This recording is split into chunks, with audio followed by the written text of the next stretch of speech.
So today pronouns. So what is pronouns? Pronouns is the word which is used instead of noun. For example, one girl named Rita. So Rita is a girl, so we will use instead of Rita, she. So pronouns are of many kinds, several kinds. Number 1 is personal pronoun, number 2 possessive pronouns, number 3 demonstrative pronouns, reflexive and emphatic pronouns, pronouns of quantity, interrogative pronoun, and relative pronoun. So these are the pronouns. So first of all, we will discuss about personal pronouns. So see, words like I, you, he, they, and them. So these words are used in personal pronouns. So personal pronouns can be divided into 3 person. One is first person, next is second person, and the last is third person. So in case of first person, we always used I, me, and we. Remember this, in first person, I, me, we. In case of second person, you. Only you we will use in second person. And in case of third person, he, she, it, or any people, person name. That's all. Okay. You should remember I, me, we, first person, you, second person, he, she, it, third person. Next, you should learn this table. So see, in case of this person, there are 2 types. One is singular and one is plural. Plural means there are more than one, and singular means only one. I means only me. Me means also me. You means you, only one. No, he means only one. But we means we all. So all will become, it is plural. They means they all. So it will become plural. So you should learn this table. So you see here, if in subject means you all of you know which is used in first in a sentence, and last we used object. So in case of first we will use I, like I helped Kishore.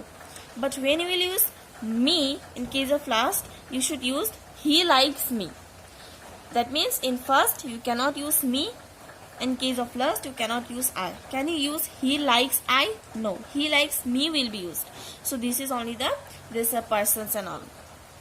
So you should learn this one, that personal pronoun in subject I, then in object me, subject you, object you will only become subject he, then in object him, subject she, in object her, subject it, then object also you can add it. Subject we, in object we cannot use we should use us. In subject you, object you, subject they, object them.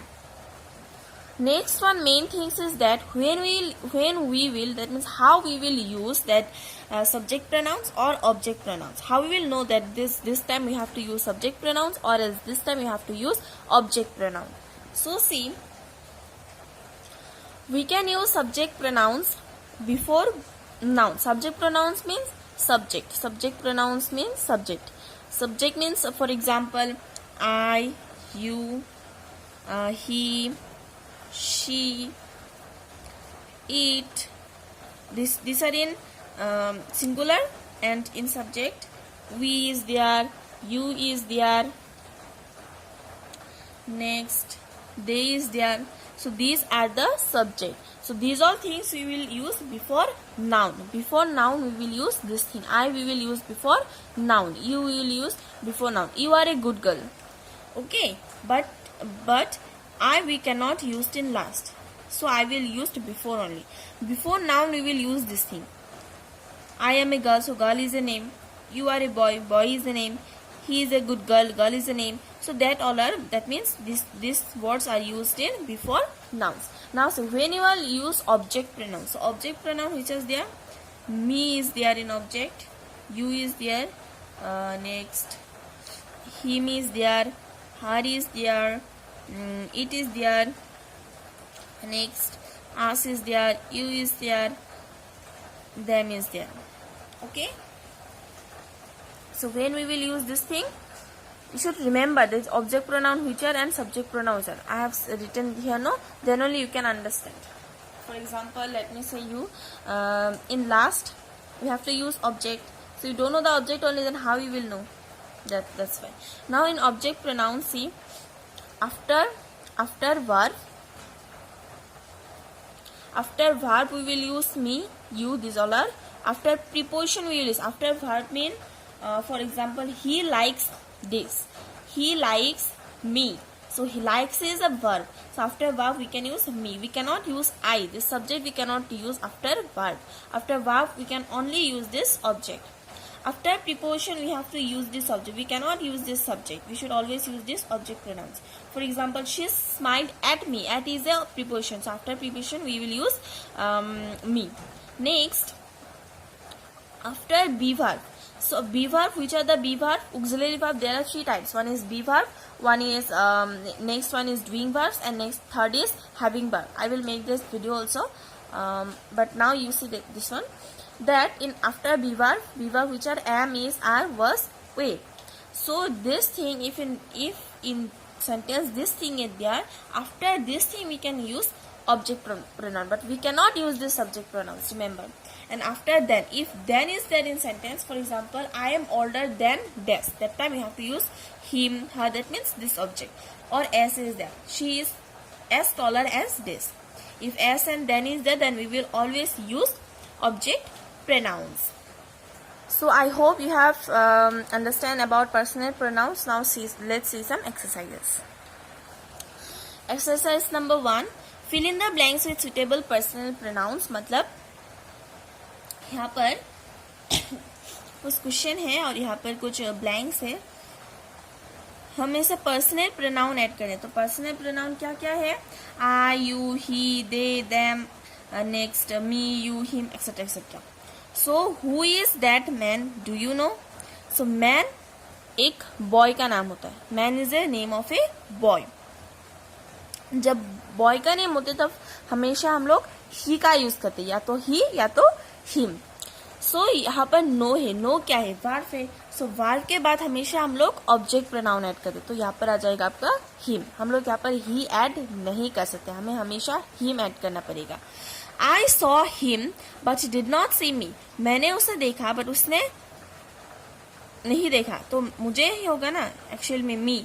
सो आई का मी हो जाएगा. सी है, verb के बाद हमेशा object होता है, सो मी हो जाएगा. Saroja is in travel, can you help her. Saroja एक लड़की का नाम है, तो या तो ये शी होगा या हार होगा. हेल्प एक वर्ब है, सो वर्ब के बाद हमेशा ऑब्जेक्ट, सो हार होगा. That's it. यही दिया गई है और बाकी कुछ भी नहीं है. लेकिन यहाँ पे टेस्ट एक नाउन है, तो नाउन के पहले हमेशा एक सब्जेक्ट होती है. तो सब्जेक्ट दे है, तो सब्जेक्ट हो गया यहाँ पर दे. एंड यहाँ पर choose the correct word to fill in the blanks. You are clever then this. यहाँ पर शी होगा या हार होगा? सो देखो, यू आर क्लेवर देन, अगर देन होती है, देन और एस, तो हमेशा क्या होता है? ऑब्जेक्ट प्रोनाउंस ही होती है, तो हमेशा हार होगा. Who is that? It is this. I या मी होगा. इस है, इस एक बी वर्ब है, तो बी वर्ब के बाद हमेशा ऑब्जेक्ट प्रोनाउन होती है, तो मी आ जाएगा. Next, the teacher was angry with us. So ये क्या होगा? वी और आस होगा, क्योंकि यह एक वर्ब है. वर्ब के बाद ये हो जाएगा आस. नेक्स्ट आती है पॉसेसिव प्रोनाउन, जिसमें रहेगा माइन, योर्स, हिज और etcetera etcetera, her, its, our, their. So ये भी एक बहुत इंपॉर्टेंट टेबल है, आपको लर्न करना है. My, your, his, her, its, our, their. लेकिन पॉसेसिव में माई जाके माइन हो जाएगा, योर जाके योर्स, हिज ही हो जाएगा, हर हर्स हो जाएगा. तो देखो किस तरह से हम क्या बोलते हैं? This is my book, this is my pen, ये मेरा कलम है. लेकिन जब हम इसे पॉसेसिव प्रोनाउन पर कन्वर्ट करेंगे तो ये ऐसे नहीं होगा, ये हो जाएगा दिस बुक इज माइन. लेकिन मीनिंग जो है ना वो बिल्कुल सेम है. This is my book, this book is mine. Is that your bike? क्या तुम्हारा वो बाइक है? Is that bike yours? क्या वो बाइक तुम्हारा है? क्या वो तुम्हारा बाइक है? क्या वो बाइक तुम्हारा है? ये कुछ हमारा पैसिव वॉइस से मिलजुल होती है, बट टिल देन ये पैसिव वॉइस नहीं है. यही एक फॉर्मूला होती है इसका. That's it. And a very important formula वो है possessive adjective comes before noun. जो हमारा possessive adjective होती है ना, वो nouns के पहले आती है. possessive adjective जैसे कि my, yours, ये सारा चीज my के और their के अंदर की जो चीजें सब कुछ noun के before आएगी. And possessive जो pronoun है mine, yours, his, hers, ours, their, ये सब नाउन्स के बाद आएगी. जैसे कि बुक्स के बाद माइन आया, बाइक के बाद योर्स आया, फ्लैट के बाद यस आया, लेकिन ये सब नाउन्स के पहले आया. तो इसमें बस इतना ही डिफरेंस. और देखो यहाँ पर पॉसेसिव एडजेक्टिव्स माई हो तो पॉसेसिव प्रोनाउन पर क्या होगा, माइन होगा। तो ये सब भी आपको लर्न करना है इस प्रकार।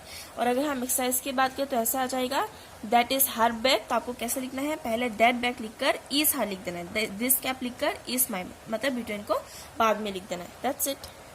अब डेमोन्स्ट्रेटिव प्रोनाउन, इसमें कुछ नहीं है, इसमें बस this that those, this those, this that this those, यही एग्जाम्पल्स रहता है। ये हम लोग पॉइंट करते हैं या तो एक पीपल में और या तो एक थिंग्स में। तो देखो जब किसी चीज पास में हो, ये पास में है मेरा, तो हम क्या बोलेंगे, दिस इज माई पेन। अगर पास में ही है बट बहुत सारा पेन है, दिस आर माई पेन, मतलब ये सभी मेरा पेन। यहाँ पर और कुछ पेन है तो हम बोलेंगे, यहाँ पर बहुत सारा पेन है ना, तो हम बोलेंगे दिस आर माई पेन, मतलब ये सारी मेरा पेन है। और further away from the speaker, अगर बहुत दूर है बट एक ही है, तब हम बोलेंगे दैट इज माई पेन। अगर बहुत दूर है, दैट इज माई पेन। अगर बहुत दूर है बट बहुत ज्यादा पेन है, वो सब मेरा ही है, तो मैं बोलूंगा दोज आर माई पेन। अगर किसी और का है तो दोज आर देयर पेन और दोज आर हर पेन। मतलब पास होने से दिस और पास होने से भी बहुत सारी होने से दिस, फार होने से दैट, फार बहुत सारे होने से दोस। That's it. इसका यूजर छोटे में ही रहती है, बड़ा है, आप क्लास 6 पर पढ़ते हैं, तो आपको ये सारी इतना नीडफुल नहीं है। अब हम डिस्कस करेंगे रिफ्लेक्सिव एंड एम्फैटिक प्रोनाउंस। इसमें myself, yourself, yourselves, himself, herself, itself, ourselves, themselves होती है। अगर मेरी खुद की बात हो, आई हो तो माई सेल्फ होगा, यू हो तो योर सेल्फ होगा, नेक्स्ट ही हो तो हिमसेल्फ होगा। अगर एक लड़की का नाम हो तो हरसेल्फ होगा, एक चीजों का नाम हो तो इटसेल्फ होगा। हम सभी का बात करें तो आवरसेल्फ होगा।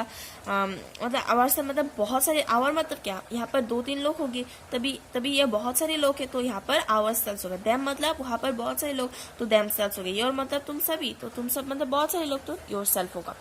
इसमें बस इतना ही है। अब ये बात करते हैं एग्जाम्पल कैसा है, तो ही है तो यहाँ पर हिमसेल्फ होगा, आई है तो माई सेल्फ होगा, मैंने आपको बता ही दिया। अब बात करते हैं pronouns of quantity. Pronouns of quantity का इतना यूजेस नहीं है, बट फिर भी मैं बता देती हूँ। प्रोनाउंस ऑफ क्वांटिटी का मतलब है हाउ मेनी, कितना है, how much, how few, how little, कितना है, मतलब यही। इसका कोई एग्जाम्पल, कोई क्वेश्चन नहीं आता। मतलब क्वांटिटी मतलब कितना सा है, उसे हम लोग प्रोनाउंस बोलते हैं। और इसे नंबर हम चूज करवाते, जैसे कि do you take any photos, not many, मतलब इतना सारा मैंने नहीं लिया, मेनी यूज होगा।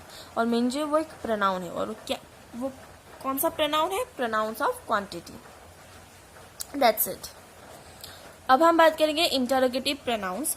What, which, who, whom and whose are called interrogative pronouns. ये सभी जो है ना, ये सभी इंटरोगेटिव प्रोनाउंस है। हम इसे आस्क क्वेश्चन बोलते हैं। What is your book? Which is your book? Who are you? With whom are you going? Whose book is this? मतलब सभी एक क्वेश्चन को पूछते हैं। What हम नॉर्मली पूछते हैं, एक चीज के लिए पूछते हैं। Who हम एक पीपल के पूछते हैं, जैसा कि Who are you? आप कौन है, तो एक पीपल के बारे में पूछते हैं। What is this? ये क्या है, एक चीजों के बारे में डिस्कस होती है। Which हम एक चीजों के बारे में डिस्कस होते हैं, या फिर एक पीपल के बारे में। फर्स्ट छोटा सा चूज करेंगे, जैसे कि Which would you like? आपको कौन सा पसंद है, एक स्मॉल चूज करने के लिए ये सब Which यूज होते हैं। एंड Whose होती है प्रोसेशन के लिए, Whose is this cap? Whose is this book? ये सारा। और मान लो कि अगर यहाँ पर एक्सरसाइज हो तो ऐसा आएगा। नंबर 4 इज होमवर्क, आप खुद करके मुझे कमेंट बॉक्स में बता देना। Number 1, they see your favourite TV programme. So यहाँ पर हुईस आएगा, क्योंकि हुईस एक चूज होते हैं, कौन सा आपका फेवरेट है, आप कौन सा चूज करेंगे, तो हुईस आ जाएगा। Who has taken my rubber, किसने लिया रबर, तो एक पीपल को पूछा है, तो अगर एक पीपल को तो हु आ जाएगा। ये आपका होमवर्क है। Finally last number, relative pronoun. Relative pronoun में हु, दैट, हुईस, हुम, व्हाट भी यूज होती है। मैंने आपको इससे पहले भी बता दिया, ये कुछ अलग होती है, वो सब पहले रहते हैं। जो मैंने इंटरोगेटिव प्रोनाउंस होता है वो पहले होती है, लेकिन अब जो मैं आपको बताऊंगा वो बीच में होती है। ये भी सेम है। हु एंड दैट हम लोग पीपल के माध्यम से पूछते हैं। हु तो मोर यूजुअल होते हैं, वो हम पूछ ही सकते हैं। That's it. एंड यहाँ पर आप देखिए एक्सरसाइज में, did you see the letters this came this morning.